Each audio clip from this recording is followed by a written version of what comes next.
Écoutez, cette rencontre avec les intermédiaires est extrêmement intéressante. C'est devenu un rendez-vous important qui nous permet d'échanger avec les intermédiaires d'assurance, de connaître un petit peu leurs problématiques et de venir avec toutes les avancées que nous avons entreprises pour améliorer effectivement la distribution des produits d'assurance, généralement. Alors, les deux défis qui intéressent aujourd'hui le secteur de l'intermédiation, c'est d'abord la digitalisation. C'est inéluctable, mais il faut trouver les moyens d'y aller de manière ordonnée pour permettre d'un côté aux intermédiaires de pouvoir continuer à faire leurs offres, mais en même temps de protéger les assurés et bénéficiaires de contrats. Le deuxième défi auquel nous sommes confrontés, mais à ce moment-là au niveau national, c'est l'inclusion financière. Et à ce titre-là, nous sommes en tant qu'autorité pleinement engagés dans la stratégie nationale d'inclusion financière. Et à ce titre, nous aimerions développer des produits de micro-assurance. Évidemment, c'est les entreprises qui proposent ces produits-là, mais nous avons mis en place un cadre qui permet de distribuer ces produits de manière beaucoup plus aisée. Et c'est à ce titre-là qu'on a permis aux établissements de paiement de pouvoir distribuer des produits, mais évidemment de micro-assurance qui sont limités aujourd'hui de par le niveau de la prime, en attendant d'avoir un cadre légal qui va être introduit au niveau du Code des assurances. Alors, en ce qui concerne les recommandations, donc on va les voir. Les sujets sont importants, que ce soit la digitalisation, que ce soit l'inclusion financière ou encore les soldes des intermédiaires, le reversement des primes. C'est effectivement un sujet qui intéresse énormément. Et ma foi, c'est-à-dire c'est des sujets évidemment qui nous intéressent et nous tiendrons évidemment compte de l'ensemble des recommandations, résolutions qui vont être décidées à l'issue de cette rencontre.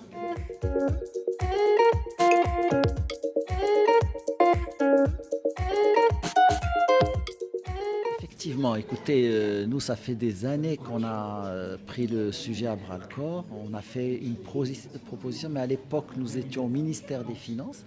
Donc, un projet a déjà été élaboré, il a été discuté avec le secteur. Mais je ne vais pas revenir un petit peu sur les méandres, disons, administratifs, mais il se trouve qu'à un moment donné, il est resté bloqué à une étape disons, de son évolution. Et là, l'année dernière, effectivement, après en avoir discuté avec Madame la ministre, puisque la loi est du ressort du gouvernement ou du Parlement, nous avons eu le feu vert pour reprendre ce projet et nous sommes aujourd'hui en train de le travailler pour faire une proposition évidemment au gouvernement, laquelle proposition sera discutée avec l'ensemble des parties prenantes. Alors le retard qui a été pris, il est dû à quelque chose de très simple, c'est que lorsqu'on a repris le projet, on s'est rendu compte qu'il était extrêmement dépassé avec les évolutions technologiques, l'évolution de notre pays, de l'économie nationale, et donc il a fallu le reprendre vraiment de bout en comble. Parce qu'il a fallu faire des benchmarks, regarder un petit peu d'autres pays, comment ça se passe, essayer de profiter un petit peu des expériences de d'autres pays pour pouvoir venir avec un projet qui soit le plus innovant et le plus moderne possible.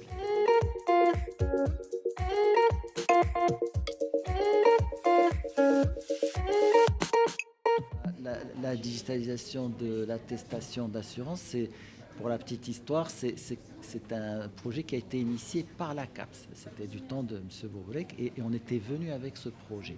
Évidemment, par la suite, il y avait quelques préalables. Il fallait mettre en place une base de données, aussi bien production que sinistre. En tout cas, il y a eu un tas de discussions avec le secteur et nous n'étions pas d'accord sur la mise en place d'une base de données sinistre. Mais quoi qu'il en soit, aujourd'hui, nous sommes vraiment engagé avec la fédération pour faire aboutir ce projet qui est très important. D'abord, la dématérialisation, c'est important, ça facilite la vie à tout le monde et ça permet disons, à la police et à la gendarmerie de pouvoir contrôler de manière beaucoup plus efficace le fait d'avoir un contrat d'assurance valable ou pas. Alors, après, effectivement, comme vous avez pu le constater lors des discussions, ça peut également faciliter le reversement des primes au niveau des entreprises d'assurance. Maintenant, c'était peut-être le sens de mon intervention, il faut bien regarder tous les aspects. Moi, je parle essentiellement du reversement, c'est-à-dire du reversement de la prime et du fait qu'on puisse bloquer une assurance lorsqu'il n'y a pas de paiement. Il faut savoir que pour bloquer une assurance, il y a toute une réglementation à respecter, notamment l'article 21. Il faut faire une mise en demeure, donner un délai à l'assuré. Décider d'arrêter une assurance du jour au lendemain, c'est impossible. C'est tout simplement impossible réglementairement. Donc c'est pour ça que tout à l'heure je disais très bien, on y va, mais il faut faire attention. Voilà, mais nous sommes vraiment très engagés par rapport à ce projet. Et moi, ce qui m'a, disons, agréablement surpris, c'est que Sébastien disait, enfin, le directeur général de la fédération, que les autorités, la police et la gendarmerie, étaient preneurs de ce projet. Et franchement, ça nous encourage à aller encore plus vite. Alors les chantiers de la CAPS, ils sont multiples. On travaille encore sur la solvabilité basée sur les risques. C'est un projet qui a énormément avancé. Le pilier 2 concernant la gouvernance, aujourd'hui nous l'appliquons à travers une instruction en attendant de pouvoir le sortir sous forme de circulaire publié au bulletin officiel. Donc aujourd'hui nous l'appliquons de manière conventionnelle avec les entreprises d'assurance. Alors évidemment, c'est une application qui se fait de manière progressive, mais nous avons déjà entamé le travail.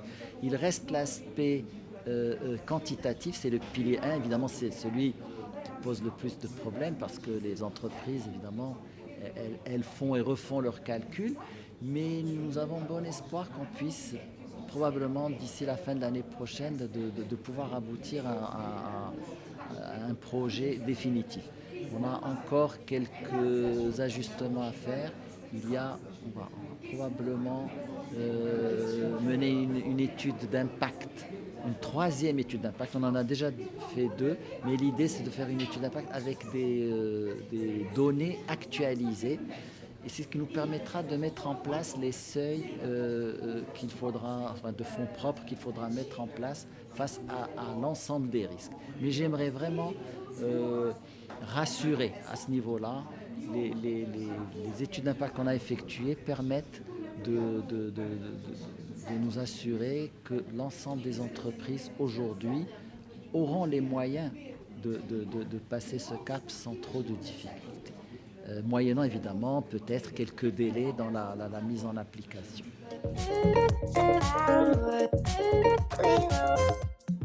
Alors la risque pour composante tarifaire, elle est mise en place. Elle a mis un peu de temps à sortir. Là aussi, c'est ce que j'expliquais.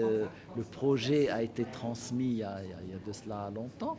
Ça a mis un peu de temps à sortir parce qu'il était dans la même circulaire que les établissements de paiement. Et le retard pris sur la problématique des établissements de paiement en tant que distributeur de produits d'assurance a retardé toute la circulaire. Mais aujourd'hui, la provision pour risque tarifaire, elle est là, elle est applicable. D'ailleurs, le président de la fédération tout à l'heure a dit qu'en principe, elle devrait discipliner le marché. Voilà, donc c'est le deuxième aspect. Et puis le projet également qui est très important pour nous, en plus de la digitalisation, c'est l'inclusion financière. Je l'ai bien expliqué, parce que nous sommes un marché relativement développé lorsqu'on se compare à des pays africains ayant le même niveau de développement. Mais on a, comme je dis souvent, les défauts de nos qualités. Comme c'est un marché prospère, on n'a pas beaucoup insisté sur les contrats genre effectivement micro-assurance, etc. Et l'idée, d'ailleurs, ça rentre dans le cadre de la stratégie nationale d'inclusion financière, l'idée c'est d'intégrer énormément de populations qui restent en dehors pour un tas de raisons. Parfois, c'est parce que c'est un problème culturel, parfois, c'est parce que c'est par méconnaissance. Donc, tout le travail que nous faisons avec Banque Maghreb et la MMC et d'autres entités sur la sensibilisation et l'éducation financière. Mais voilà, donc il faut toucher ces personnes. Et de notre point de vue, même l'assurance Takafoul permet d'une certaine manière disons, d'adresser cette problématique d'inclusion financière parce que c'est des personnes qu'on inclut dans le système parce elles ne sont pas très à l'aise avec les assurances classiques. Pour suivre toute l'actualité d'EcoActu.ma, inscrivez-vous sur notre chaîne YouTube et rejoignez notre communauté sur Facebook et sur les autres réseaux sociaux.